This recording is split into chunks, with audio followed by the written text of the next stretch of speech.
सुख की मिथ्या कल्पना कर रखी है। हाँ।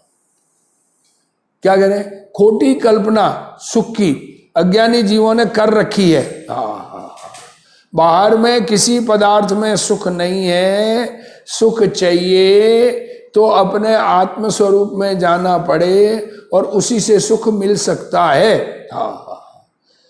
यद्यपि पर वस्तुओं में सुख नहीं है, देखो पर वस्तु किसी में भी सुख नहीं है, इसकी कल्पना करने से सुख मिलता नहीं है।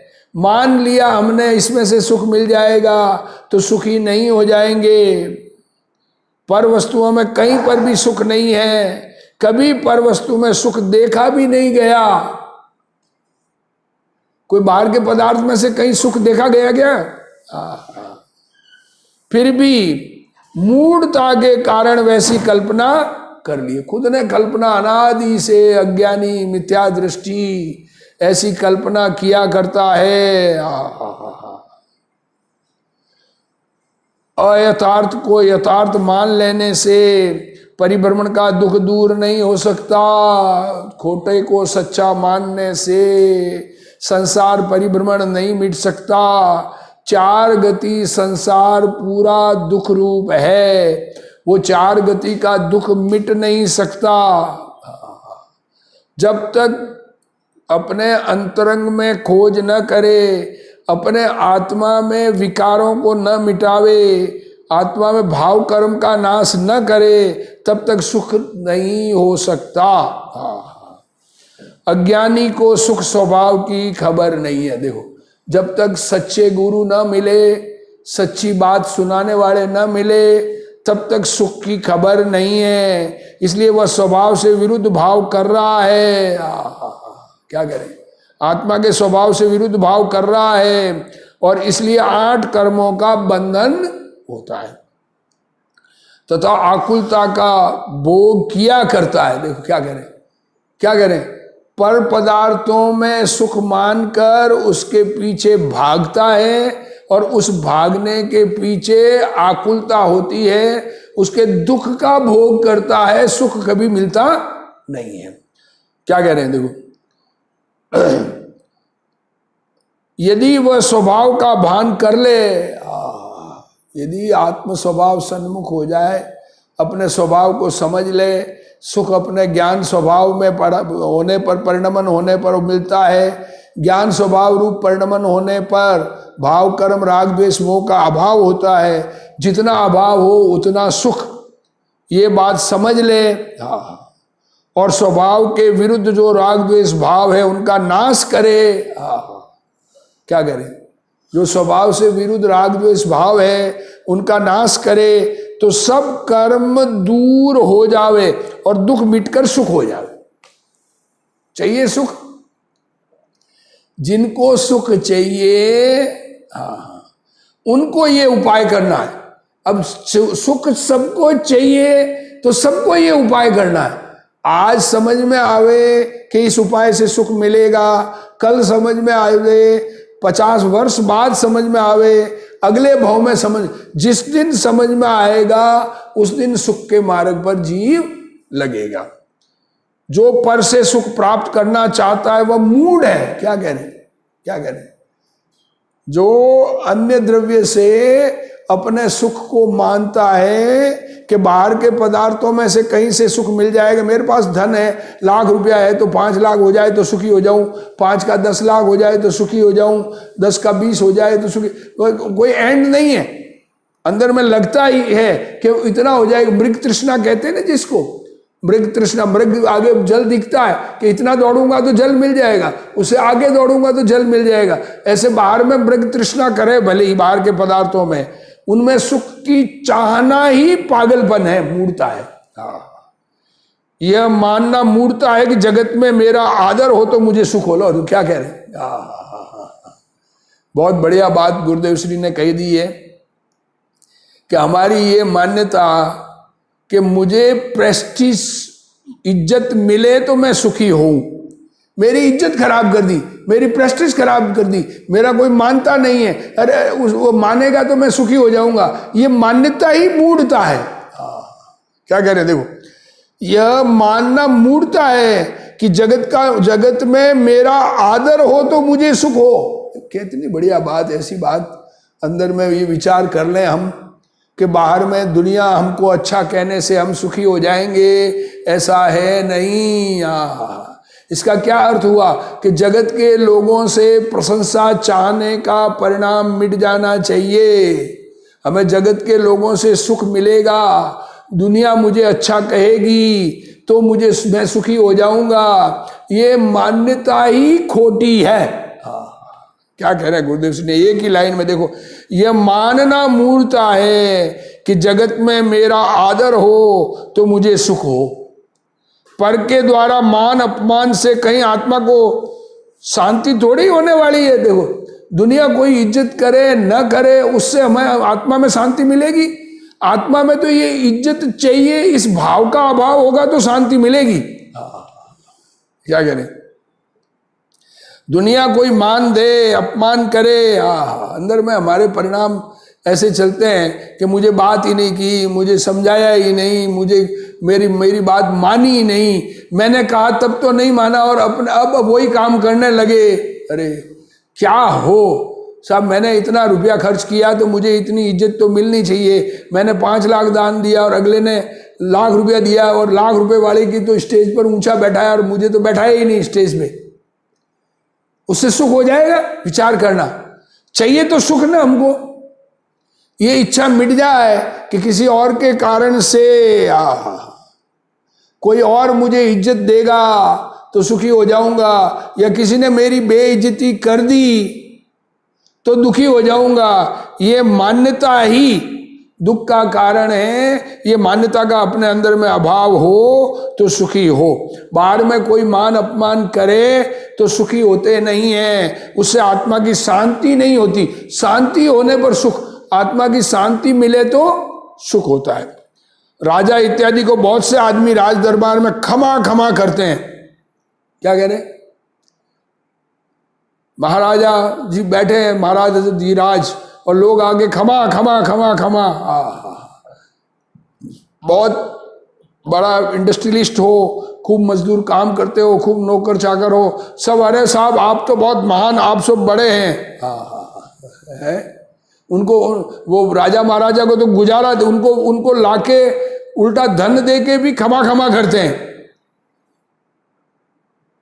किंतु आंख बंद होने पर उसमें से क्या साथ में रहता है? दुनिया क्षमा क्षमा कर दे, दुनिया कह दे कि बहुत अच्छा आदमी है, उससे मेरे में बड़प्पन नहीं आएगा। मेरी कषायों की उपशांता होगी उतना बड़प्पन है। मेरे में से जितना राग द्वेष मोह भाव छूटेगा उतना बड़प्पन कहा जाता है। दुनिया बड़ा कहने से बड़प्पन होता नहीं है। क्या इसमें सचमुच कहीं सुख है कि नहीं है? गुरुदेव श्री कह रहे नहीं है। पूछा सुख है, ऐसा पूछते हैं तो कह नहीं है, कुछ नहीं है। सुख किससे मिलेगा? कि सुख तो सर्व कर्मों के नाश से पैदा होता है। कर्म नाश हो तो सुख हो, जितनी मात्रा में नाश उतना सुख। और जब कर्मों का पूर्ण नाश होगा जाएगा तो पूर्ण सुखी हो जाएगा। बाहर में शक्ति बल लगाने से वह प्रकट नहीं होता है। बाहर में खूब ताकत लगावे तो सुख प्रकट हो जाएगा? कि बाहर में दुनिया को अपने अनुकूल कर ले, दुनिया कहे वैसे मैं कर लूं सब तो मैं सुखी हो जाऊंगा, ऐसा सुखी होने का कोई उपाय है?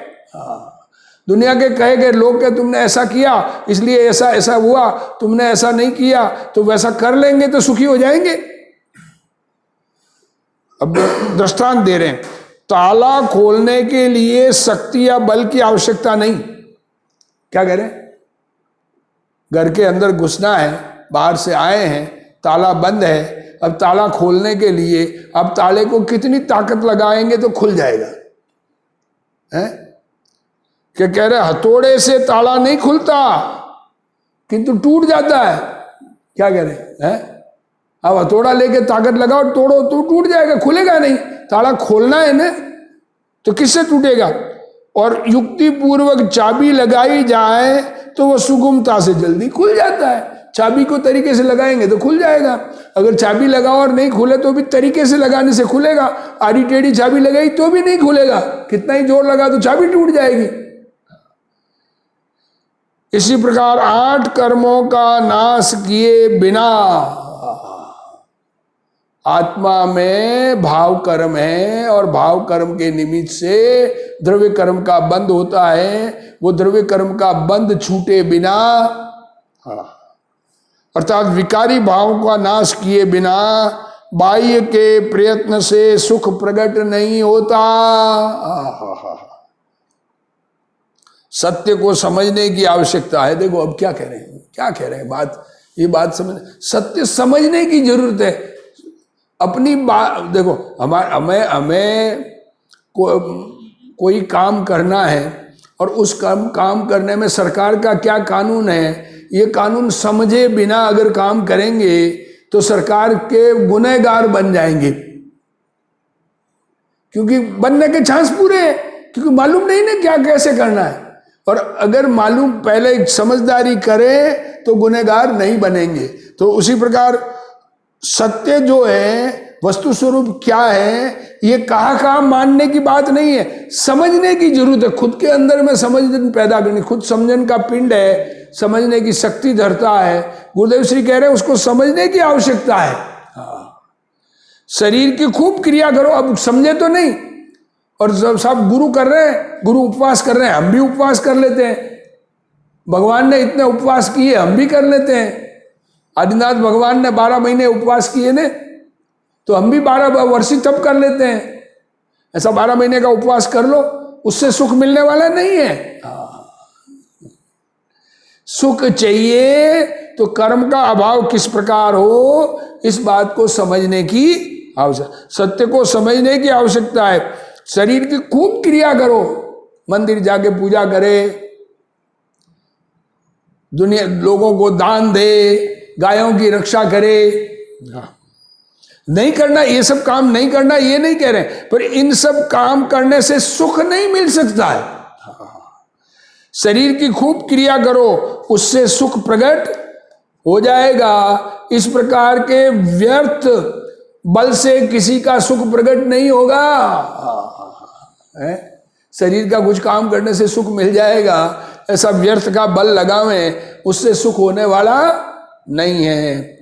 जिसका जो स्वभाव हो उसे यदि वैसा ही समझे तो वह प्रकट होगा। जिस वस्तु का जो स्वभाव है उस स्वभाव के अनुसार कार्य करो तो वो प्रकट होगा। बालू रेत से घड़ा बनाना अच्छा है और उस बालू रेत का स्वभाव नहीं समझे, घड़ा बनने के लिए मिट्टी, कौन सी मिट्टी से घड़ा बनेगा ये नहीं समझे तो घड़ा नहीं बन सकता। बालू रेत से घड़ा बनाना जाए तो घड़ा नहीं बनेगा। जिसका जो स्वभाव है उस स्वभाव को समझकर उसका परिणमन देखेंगे तो समझ में आएगा। स्वभाव नहीं मालूम है तो उस परिणमन समझ में नहीं आएगा। जैसे यदि शिखर जी जाना हो तो शिखर जी का रास्ता जानना पड़ता है। क्या कह रहे हैं, एक दृष्टांत गुरुदेव श्री दे रहे हैं कि शिखर जी जाना है हमको, तो शिखर जी का रास्ता ढूंढना पड़ेगा ना। किंतु रास्ता जानने की क्या आवश्यकता है? क्या कह रहे हैं, कोई ये कहे कि रास्ता जानने की क्या आवश्यकता है, यूं ही क्यों ना चल दिया जाए, जाना ही है ना तो रवाना हो जाते। इस प्रकार शिखर जी नहीं पहुंचा जा सकेगा, मार्ग भूल के दूसरी जगह पहुंच जाएगा। मार्ग पता करना पड़ेगा। कितने उपवास करें कि शिखर जी पहुंच जाए, कितनी पूजा करें कि शिखर जी पहुंच जाए, कि शिखर जी जाने का मार्ग पता करना पड़ेगा। यह तो एक दृष्टांत है। इसी प्रकार यदि सुख का उपाय समझ लिया जाए तो सुख प्रकट हो। क्या करें, सुखी होना है तो सुख का उपाय समझ में आएगा तो सुख प्रकट होगा। क्या कह रहे हैं, समझ लिया जाए तो सुख प्रकट, किंतु सच्चा उपाय जाने बिना व्यर्थ के जोर से सुख प्रकट नहीं होगा। उपाय तो करो ना, सुख कहां से मिलेगा, किस प्रकार मिलेगा, क्या विधि से मिलेगा? है?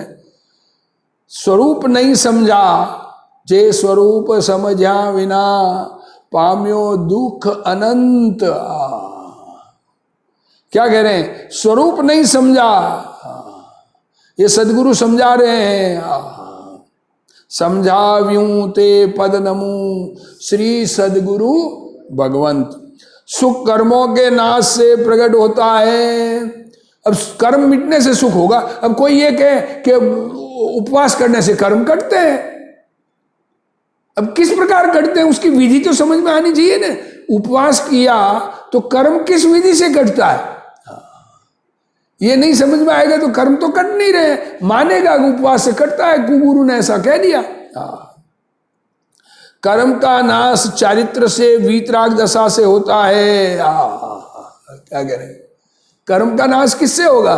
कि वीतराग दशा से। चारित्र कौन क्या है? वीतराग दशा। और चरित्र का अर्थ है अंतर स्वरूप में रमणता। चारित्र किसे कहते हैं? कि अपने चैतन्य स्वरूप ज्ञान स्वरूप में बन जाना। ज्ञान स्वरूप जिसको अपना माना जाना और उसमें हो जाना, वह सम्यक दर्शन सम्यक ज्ञान से प्रकट होती है। और सम्यक दर्शन सम्यक ज्ञान तत्व निर्णय से होता है। क्या कह रहे हैं?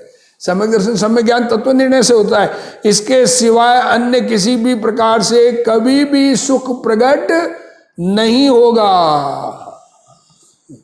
ऐसा सुख सबको प्रकट हो, इसी भावना के साथ ये आज का स्वाध्याय पूर्ण करते हैं।